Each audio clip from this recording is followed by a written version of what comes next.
Intéressé, le thème, alors ça. allez, go. Donc cette question du gonzo.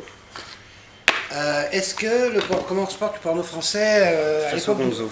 À l'époque du gonzo, mais de toute façon, Ouais. déjà, définition, le gonzo, qu'est-ce que c'est? C'est du Bonne porno question. qui n'a pas de scénario. C'est vrai que tu as été prof. Alors, Non mais attends, examinons les termes de la question. on est d'accord. Le gonzo, c'est quoi? C'est du porno sans scénario.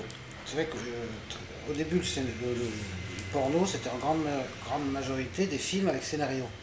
Quand tu dis le début, tu renvoies aux Au années début, 30, dans les années 70, non, dans les années, à partir de sa naissance, légale, entre les années 75 et les années 2000, il y avait plus de films scénarisés qui essayaient de raconter une histoire que de scènes de cul. Tu vois, les scènes de cul, ça existait quasiment pas. Et puis peu à peu, le porno, ouvrez les guillemets, amateur est arrivé, avec des petites caméras qu'on achète à la FNAC et tout. Et on a commencé à faire du cul pour le cul et à arrêter de raconter des histoires. c'est-à-dire qu'on est rentré dans un mode, on mate un truc, on se branle et hop, Voilà, on change. consommation sexuelle, une scène ça dure 20 minutes, pof pof, t'éjacules à la fin de la scène, et puis voilà. Et on Non, mais moi j'attends pas 20 minutes de passation. Ouais, Sans mais truc. bon, et aujourd'hui le gonzo, c'est-à-dire le porno sans scénario, c'est 95% quantitativement du porno en général. Tu vois.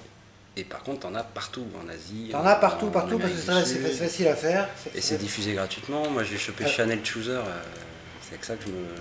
Bah oui, Depuis alors, 6 mois, j'ai alors pas ça non c'est un plus autre problème. de- Le gonzo. Pour le gonzo, il y a des tas de maisons de production qui font du gonzo, qui le vendent en DVD, qui le vendent en télé, qui le vendent machin. Le Ils arrivent problème, à c'est que- vendre quand même. Bah, ils arrivaient. Le problème, c'est que Internet est arrivé avec deux choses, le piratage Et le streaming. et l'Internet gratuit. Le piratage en peer-to-peer ou en torrent, et l'Internet gratuit avec les tubes, il y a des centaines de tubes qui diffusent totalement illégalement du porno gonzo sans rémunérer les producteurs. Donc quand tu fais une scène de cul... Est-ce que tu recommandes qu'on ne regarde pas ces trucs-là parce qu'on tue l'industrie? C'est-à-dire que moi, quand Ah bah je me oui. branle en regardant Channel Chooser Ah bah absolument. et Mais les c'est scènes exactement... magnifiques de sa fille Erotica, Mais c'est exactement très comme bon ça. site. Oui, mais Safik Erotica, ils ont payé les actrices et les filles, tu vois. Et Channel Chooser, ils diffusent, le webmaster, il est au Zimbabwe et le site est hébergé aux États-Unis. Le procès international est impossible à faire et eux, ils diffusent sans reverser un seul centime à Safik Erotica. Donc revenons à notre question. Toi, tu t'en sors en faisant de la qualité?